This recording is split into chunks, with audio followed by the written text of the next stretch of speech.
Welcome back everyone to my YouTube channel, The Garage Rookie, and I'm very excited today because this video is a little bit different than the others. It's not about me showing you what class around or pretty much showing you what I'm working on my car. I'm actually going abroad. I did an investment in which I finally picked a car that I wanted. I've been looking for this car for the longest, and finally, I was able to find one. But I did get this car a while back in November, and pretty much I sent it to a place where they could paint it and actually create the modifications that I wanted it to be. So what kind of car is a BJ40, a Toyota Land Cruiser, which is very similar to the FJ40. But essentially what happened is I was on Facebook Marketplace looking around, and then boom, this car came up. I fell in love with it. I started doing a lot of research on it too, and I wanted it. I really wanted this car. So I wanted to have an original one. So the one that I'm looking right now, it had a V8 engine, which is not the original engine. So pretty much I looked into different states. Essentially, I was gonna travel all the way to Florida to get this car because I was obsessed with it. But an opportunity came up. I was able to identify the car abroad, and then that led me to pretty much getting the car in a different country. So now, after sending the car to the auto shop, to the body shop, it has been painted the color that I wanted. The seats had been redone, and I did that because here in the States, the car is very expensive. The one that I show right now is about $84,000, and I wanted it, but that's too obsessive. So I was thinking, what is the best way to, get more for my buck? I ended up paying literally way less than that and fixing it as well. So I'm gonna show you around a little bit as I'm getting the car.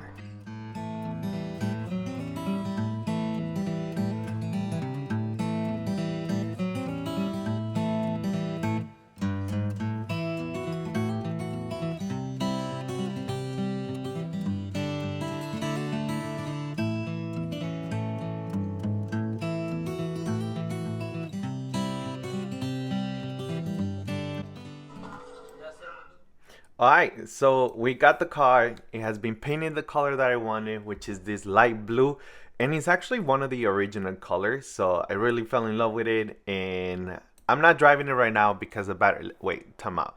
I'm gonna locate the AC, and it's right here. Look, bam. That's the AC. This is a very old car. It's a 1979. It doesn't have any AC. It barely has wipers to be honest, but I love it. Right now, I'm not driving the car. One, because the battery is not fully charged. We need to buy a new battery for it. So, one thing is when you're driving a stick, if you're not familiar with the car, it may turn off on you. So, if that happens to me right now, we wouldn't be able to turn on the car again. So, right now, I have someone else driving the car as I go, as we're cruising around. I'm gonna talk a little bit more about what the car is. This is not an FJ40. FJ40s are gasoline type. This is a BJ40, which is diesel. Yeah, and diesels are not very common in the States, mostly because they're meant for, going up in the mountains. But either way, I'm going to show you all a little bit about the manual transmission that it has, reverse.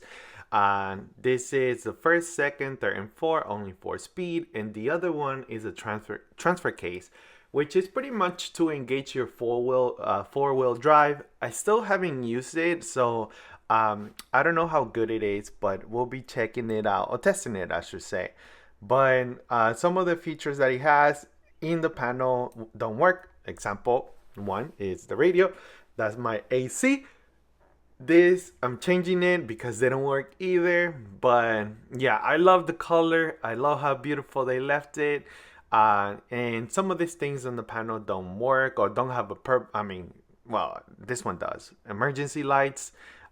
This one over here is how you turn on the car. So pretty much you press it for a couple of seconds, and it's meant to warm up the engine, and then that's how you're able to turn on the car.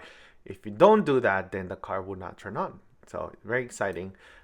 In terms of next steps is I'm testing it. I'm looking at the things that are not fully working. So I think the wipers should be around here. They don't work as well. I mean, it's a 1979 car, so there are a lot of upgrades that I need to do. But in terms of next steps, besides looking into what it needs to be fixed, what I need to fix is shipping the car to the States. And, I will be paying a company so they can do this. I love this color, man. But yeah, there are a lot of regulations that I have to be aware of. So that's another thing. But looking forward to that. And right now, as I mentioned, I'm changing the battery. Y este dice que lo pongo acá.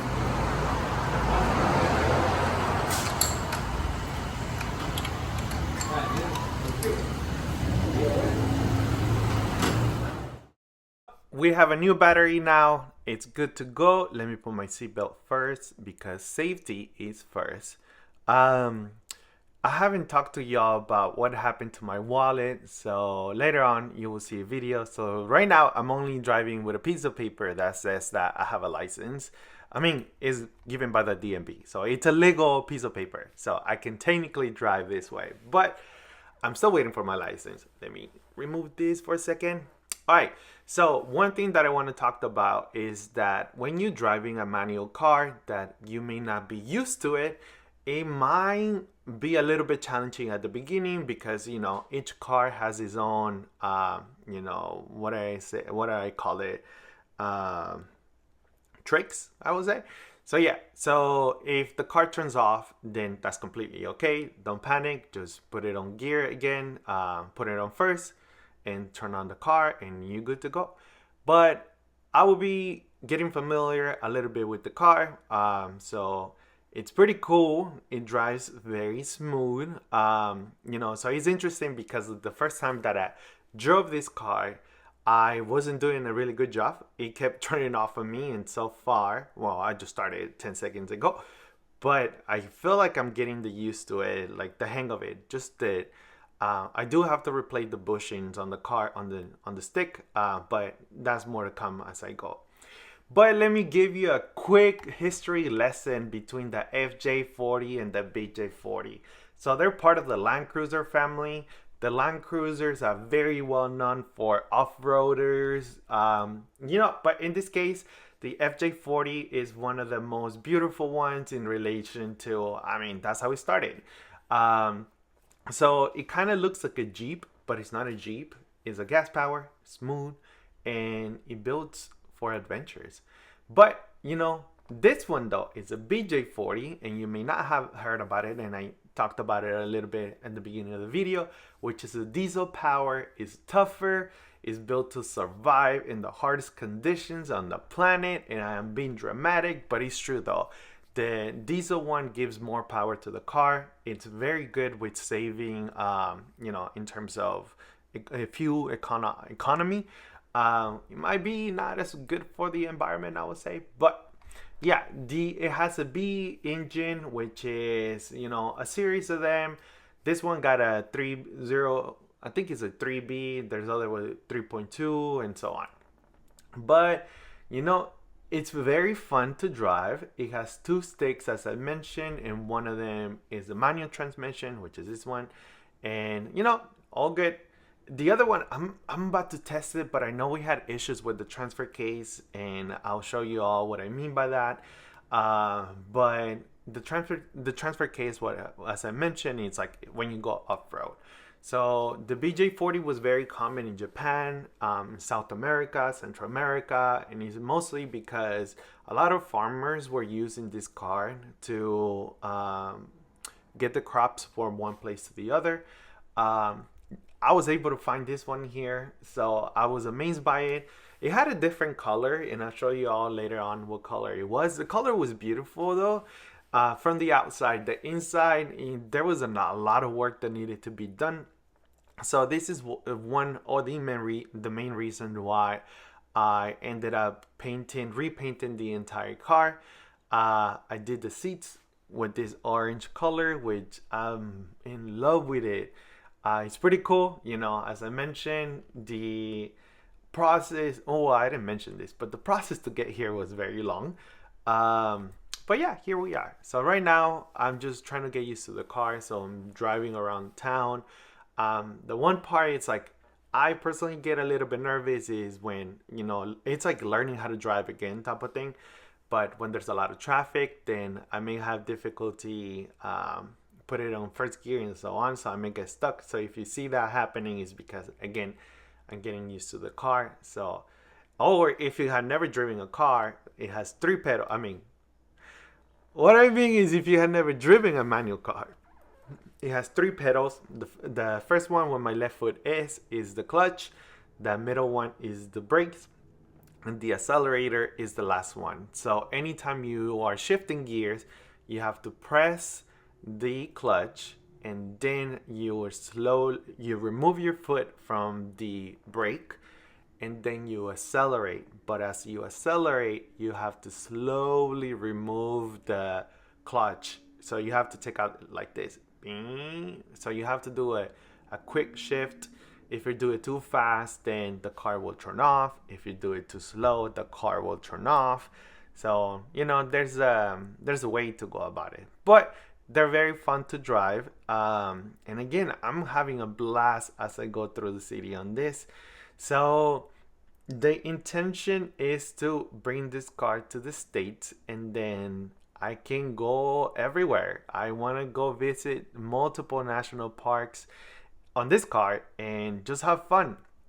But again, as I mentioned a little bit earlier, the US has a lot of regulations, so I have to make sure that the car is meeting those regulations so I don't get in trouble and then I actually get to drive the car around the state. And you know, in some states diesel is a little bit more cheaper, in other ones is more expensive, so it depends where you go. But yeah, here we are. Yeah, the other thing is the engine for this car is super simple. It's very straightforward. It has no computers because it's a pretty old car. So it's very easy to spot what is wrong with it. I use the word easy very subjectively, I would say, because we have had a lot of issues with this car. But either way, you know, it has been fun. And then slowly restoring the car. Right, I have a video that will show you all, but we had to change a lot of things apart from not the engine, but clean up the engine. Because in order to bring the car to the state, you have to make sure that you don't touch the engine, or at least it remains with 80% of the real engine. So that's one of the reasons why that's the one part that I'm not touching. I'm leaving it as it is and I'm doing no modifications at all because again, I want to make sure that it's compliance to the state and I can bring it here. But you know, this is a quick video, just wanted to show you all where I'm at and driving this beautiful car. We'll show you all a little bit later on of the process of how I ended up being here actually in the first place and getting this car. And yeah, again, it has been a road to get here, and I meant to get it in the States, but when I found this one, I just fell in love and I made the decision of doing it. Again, thank you for coming and watching these videos. I have a couple more coming up and related to this car. This has been one of the biggest investments that I have done in a while or ever. But yeah, thank you for coming. I appreciate your time and look forward to more videos related to this beautiful car.